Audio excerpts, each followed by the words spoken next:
Yes, mu mawulire gatulinawo kyonna ekiri emabega w'omusango gwa Dr. Kizza Besigye nono state witness kigenda maaso n'okuba nga kyongera okuleeta ebibuuzo. Olunaku olwajjo obutambi obulala bwaleeteddwa gano nabadde saagabawadde naye kakati olwaleero njagadde nzije tubeere nga tubyogerako. Obutambi obwaleeteddwa bwayongedde kwonoona bwonoonyi okusinziira ku butambi buno bulimu ebirumira bingi nnyo. Deeti omusajja akatambi gye yakakwatirako ndala nga kalaga waliwo enjawulo ya myaka 4. Ensisinkana zaayogerako nti ze balimu ne Dr. Kizza Besigye zaaliwo mu mwaka gwa 2024.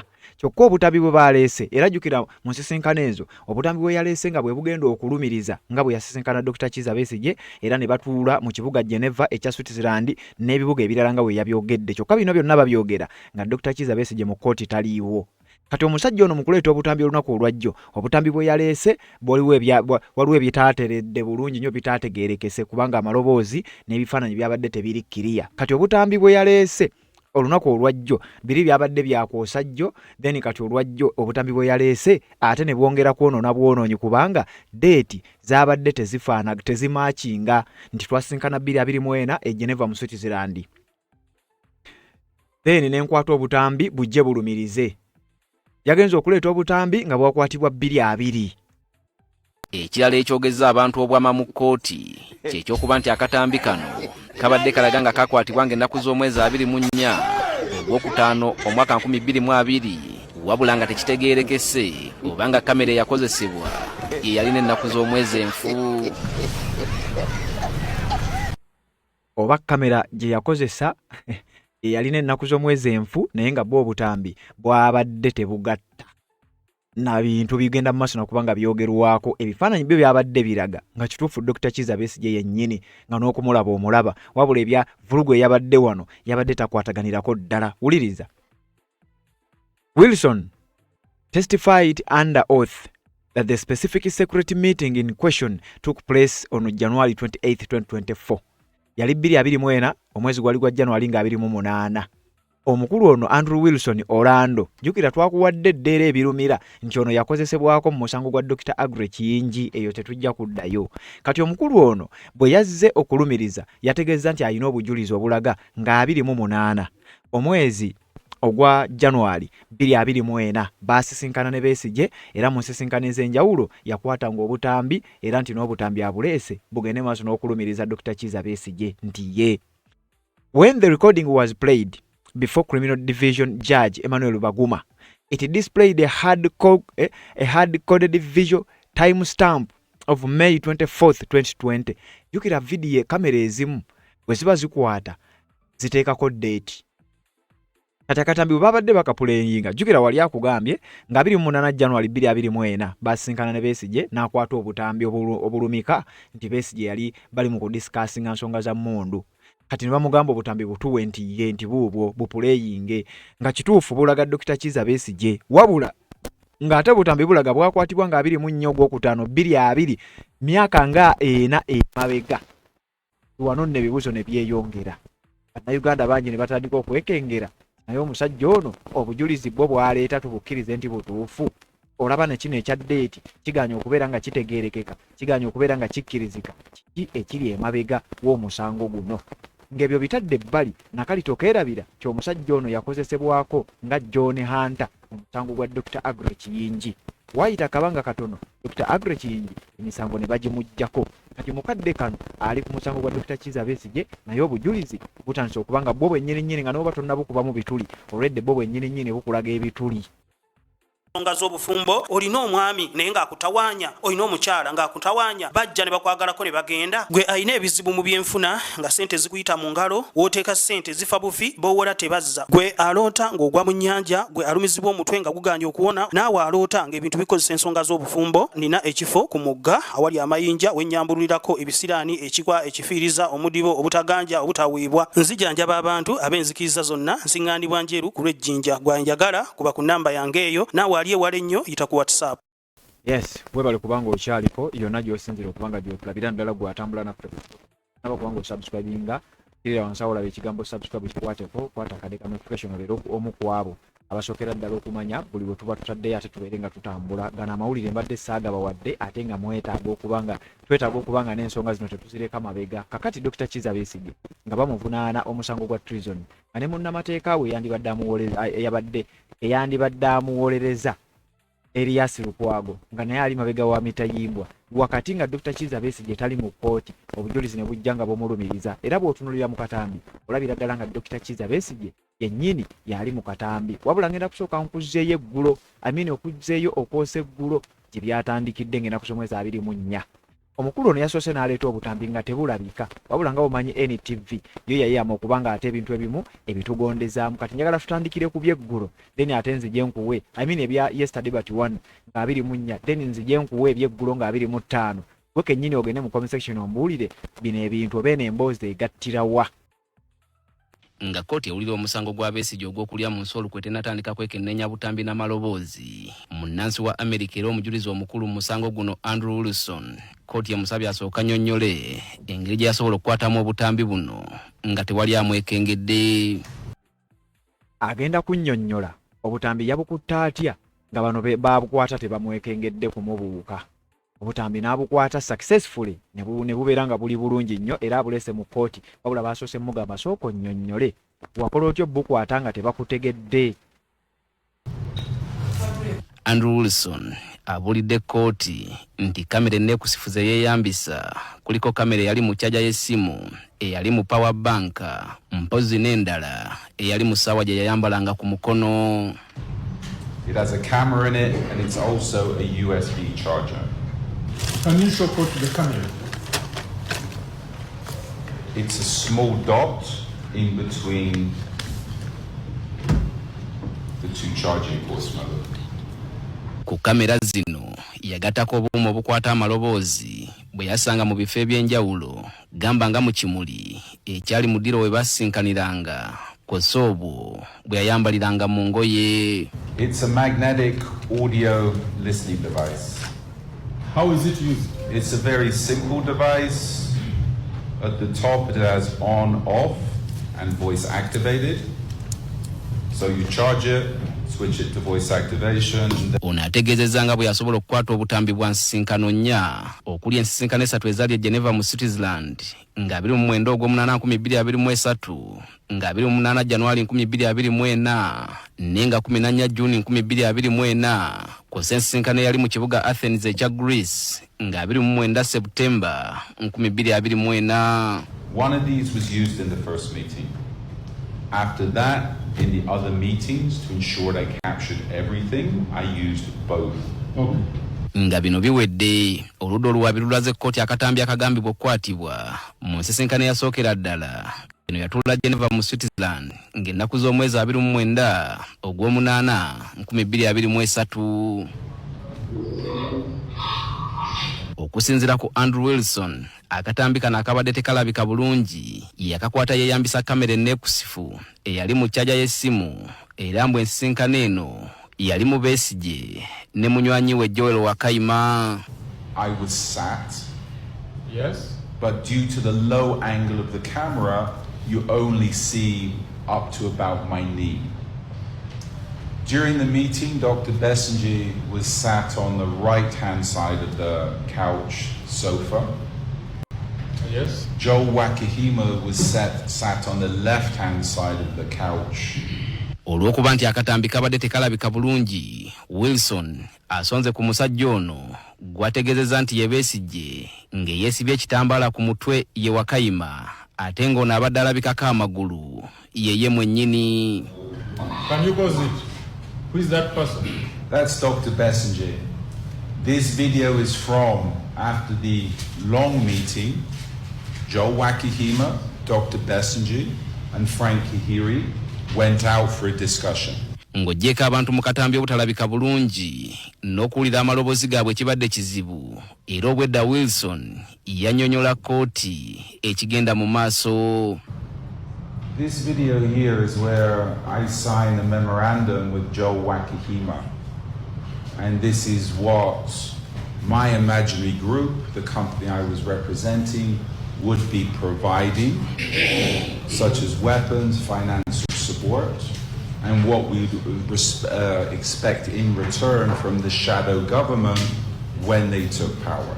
Oluvannyuma lwa Katambi, Wilson asabye kkooti ewulirize n'amaloboozi ge yakwata mu nsisinkano eno ng'agamba gawulikika bulungi wabula nago nga bw'otaba wa kutukwogi kibadde kizibu okugawulira.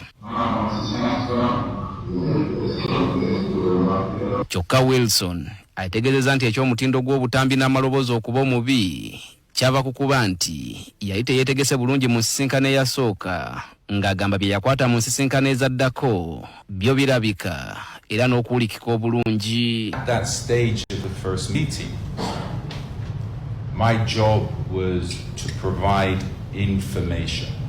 There was no intention or no foresight at that time that this would be the information provided would be used in court.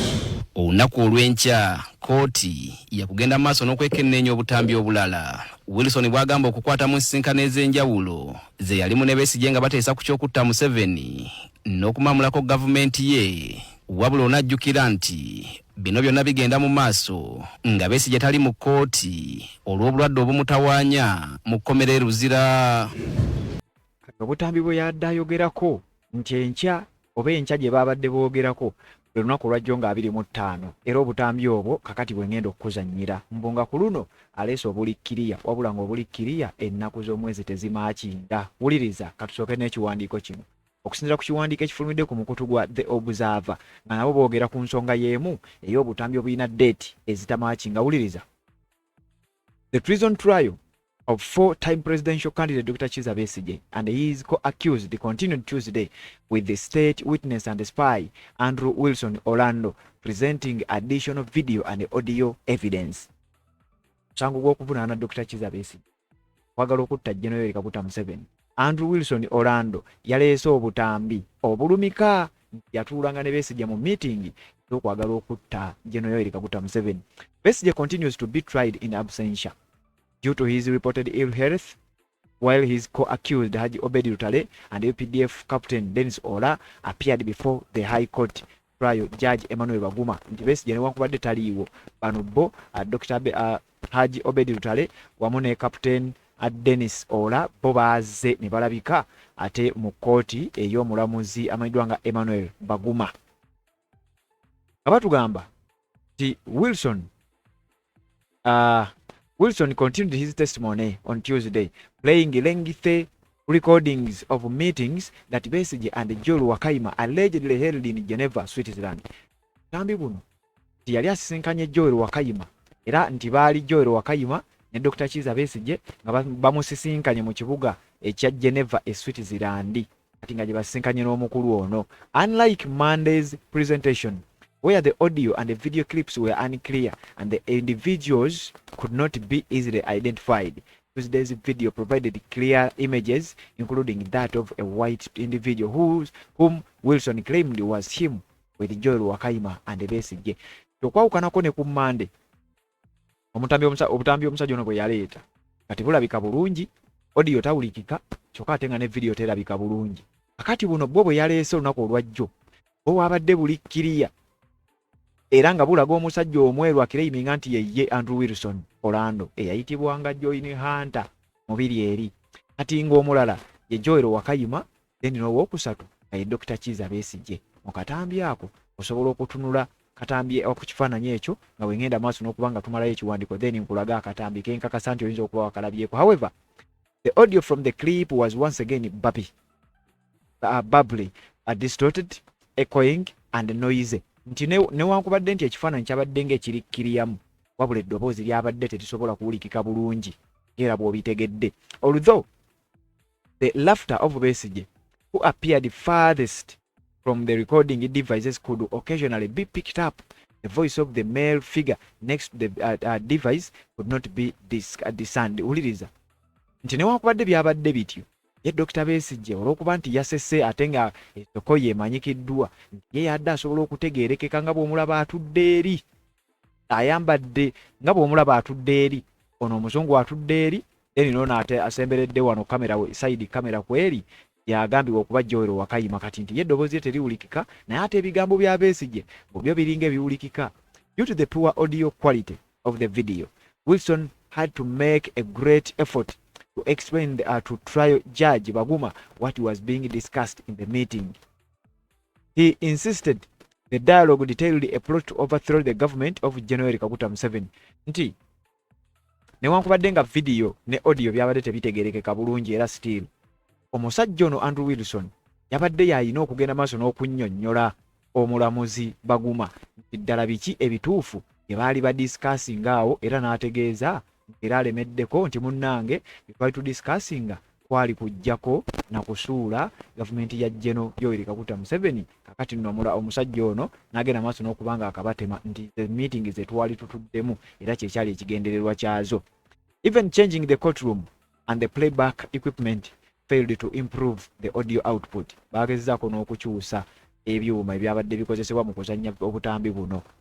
Questions were also raised regarding the video's time stamp wana ensonga we yajjidde.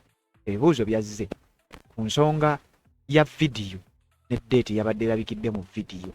Although Wilson told the court that he made the recording in Geneva, Switzerland on January 28, 2024, the played video bore a time stamp of May 24, 2020. Omulamuzi yategeezezza court nti akatambi nakalikodinga nga 28 January 2024. Kyokka akatambi mu kapuleyinga nga kalaga date y'emabega myaka ng'ena 2020 nga 24 omwezi ogwokutaano. Wano n'ebibuuzo bwe byatandikidde ddala omusajja ono guno bwe guba muzannyo firimu agizannya atya, ebibuuzo ne byeyongera naffe we tuli obbikuwa. Furthermore, Wilson claimed that Kenyan security lost the secret recordings of his meeting with Besigye and Lutale in Nairobi. This meeting allegedly took place before their abduction from the hotel where they had gone to attend Martha Karua's book launch. Ono yategeezezza nti waliwo meeting ze baalimu mu ggwanga lya Kenya mu kibuga Nairobi. Era bwe baali basisinkanye eyo nga bano Besigye tebannakwatibwa, tibyo ebiseera bwe baabakwatira. Kati baali tebannakwatibwa, baali bazze kubeera nga bagenda mu meeting, nga bagenda ku mukolo gw'oku Martha Karua nga agenda kulaunchinga ekitabo. Kakati mbu obumu ku butambi bwe yalikodingire Kenya, obumu ku butambi obwo bwabula, security ye Kenya yabubuza. Kati bwagamba tabulina bulungi era still akyalumiriza. Meanwhile, Lutale's daughter Mariam Lutale has joined a 4-member legal team to defend her father in the High Court earlier in November last year. Before Lutale and Besigye were committed to the High Court to stand trial, Mariam attracted public attention when she became overwhelmed with emotions over what she termed the prolonged detention of her father without trial, calling the court a theater running on a script. Muwala wa Obedi Lutale ye yasazeewo ajje awolereze kitaawe kubanga abalamuzi bannamateeka bonna abaali mu musango guno balinga abaali bagudduseemu. Kati nno ye n'ayingirawo abeere ng'agenda maaso n'okubanga awoza ng'agamba nti taata we tasobola kubeera mabega wa mitayimbwa nga talina bannamateeka bagenda kumuyimirirawo naddala mu nsonga zino. Kati obuzibu bwe bwavudde ku butambi, njagala tugenderewo ogenda kutya. Akatambi akaleeteddwa mu kkooti olwaleero ke kakagambibwa okukwatibwa mu nsisinkano eyatuula e Geneva mu Switzerland nga 28 January 2024 nga wano Andrew Wilson kati omujulizi omukulu yali asisinkanye Besigye ne munne Joel Wakayima omulundi ogwokubiri. Okwawukanako n'akatambi akagambibwa okubaako ensisinkano eyasooka akazanyiddwa mu kkooti olunaku lw'eggulu, akatambi ka leero kabadde kalabika bulungi era nga Wilson ategeezezza kkooti nga bwe yakakwata nga yeeyambisa kamera enneekusifu eyali mu power bank gye yateeka ku mmeeza eyali mu kisenge we basisinkanira. Where was this power bank? The power bank was on the main table in the meeting room. Mu katambi kano Besigye alabika bulungi kw'ossa Wakayima ko ne Andrew Wilson.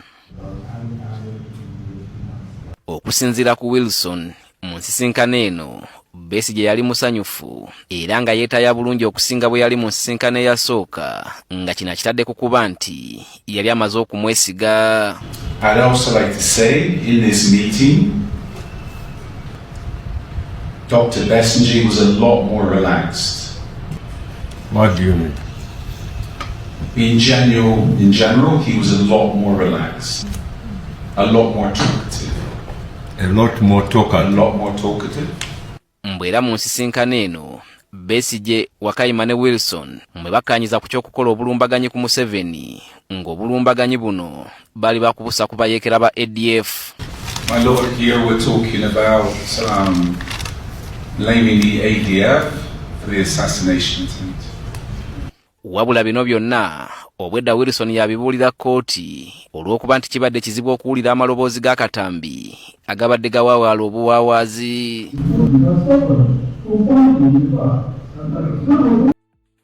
Kakati nga tetunadda ku kyaddeeti owulidde mu katambi omukulu akugamba byonna bali bagenda kubisiba ku ADF. Kyokka kinajjukirwa mu story gye twakuwadde olunaku olwajjo ku nsonga za Dr. Agro Kiyingi era byonna byakolebwa ne babeera connected ku ADF era stiiru. Kati wano ekibuuzo kyeyongera olowooza ADF genda mu comment section okiwandiike ADF eno tebanga nayo. Uliriza katambi kano kennyini akabadde kannyonnyola bino ng'obitadde ebbali deeti nga bwe ngikunnyonnyodde yabadde akatambi kakwatibwa emyaka 4 before ensisinkana ze yasisinkanamu na bano ye zaayogerako bino bya NTV biwulirize nzije tweyongereyo. Ekirala ekyogeza abantu obwama mu kkooti kyekyokuba nti akatambi kano kabadde kalaga nga kakwatibwa ng'ennaku z'omwezi 24 ogwokutaano omwaka 2020 wabula nga tekitegeerekese oba nga kamera eyakozesebwa yalina ennaku z'omwezi enfu. Akatambi akaleeteddwa mu kkooti olwaleero ke kakagambibwa okukwatibwa mu nsisinkano eyatuula e Geneva mu Switzerland nga 28 January 2024 nga wano Andrew Wilson kati omujulizi omukulu yali asisinkanye Besigye ne munne Joel Wakayima omulundi ogwokubiri. Okwawukanako n'akatambi akagambibwa okubaako ensisinkano eyasooka akazanyiddwa mu kkooti olunaku lw'eggulu, akatambi ka leero kabadde kalabika bulungi era nga Wilson yategeezezza kkooti nga bwe yakakwata nga yeeyambisa kamera enneekusifu eyali mu power bank gye yateeka ku mmeeza eyali mu kisenge we basisinkanira. Where was this power bank?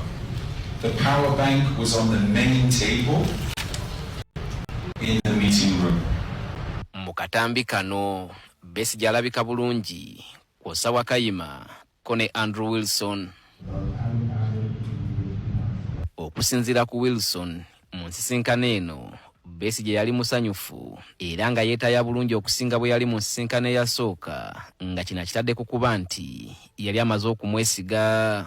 I'd also like to say in this meeting, Dr. Besigye was a lot more relaxed. What do you mean? In general, he was a lot more relaxed, a lot more talkative. A lot more talkative. A lot more talkative. Mbwera mu nsisinkano eno Besigye, Wakayima ne Wilson mwe bakkanyiza ku ky'okukola obulumbaganyi ku Museveni ng'obulumbaganyi buno bali bakubusa ku bayeekera ba ADF. My lord, here we're talking about blaming the ADF for the assassination attempt. Wabula bino byonna obwedda Wilson yabibuulira kkooti olw'okuba nti kibadde kizibu okuwulira amaloboozi g'akatambi agabadde gawawaala obuwaawaazi.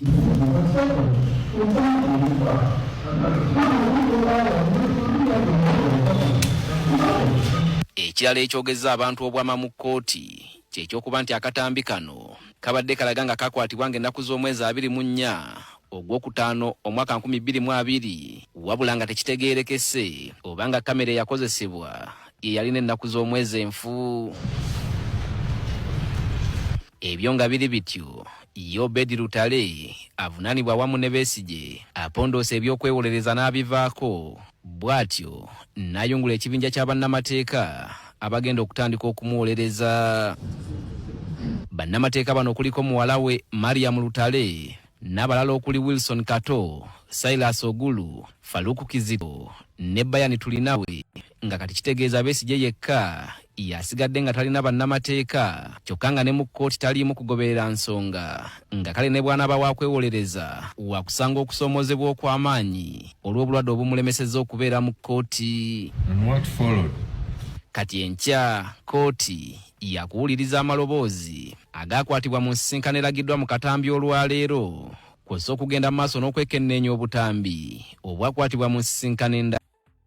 Enkya gye boogerako lwe lwaleero wenkoledde akatambi kano kati mu ddakiika ezitali nnyingi oba mu ssaawa ezitali nnyingi weetegeke ebiri mu kkooti tugendagenda maaso n'okuba nga tetubifuna tubikutuuseeko nga bwe baatugambye nti kati n'amaloboozi bagenda gawuliriza nga gateredde bulungi nnyo naffe we tuli ogenda mu maaso n'okuba nga ate tubikutuusako gwe atanaba kubanga osubscribe nga kikole kirira wansi awo olaba ekigambo subscribe okikwateko kwata kade ka notification tubeere nga ate tutambula ffenna kati tuwulirize mu updates ezinaddako. Ensonga z'obufumbo olina omwami naye ng'akutawanya, olina omukyala ng'akutawanya, bajja ne bakwagalako ne bagenda. Gwe alina ebizibu mu byenfuna nga ssente zikuyita mu ngalo, w'oteeka ssente zifa bufi b'owola tebazza. Gwe aloota ng'ogwa mu nnyanja, gwe alumizibwa omutwe nga guganje okuwona, naawe aloota ng'ebintu bikozesa ensonga z'obufumbo. Nina ekifo ku mugga awali amayinja wennyambululirako ebisiraani, ekikwa, ekifiiriza, omudibo, obutaganja, obutawiibwa. Nzijanjaba abantu ab'enzikiriza zonna, nsiŋŋaanibwa njeru ku lw'ejjinja. Gwanjagala kuba ku nnamba yange eyo, naawe ali ewala ennyo yita ku WhatsApp.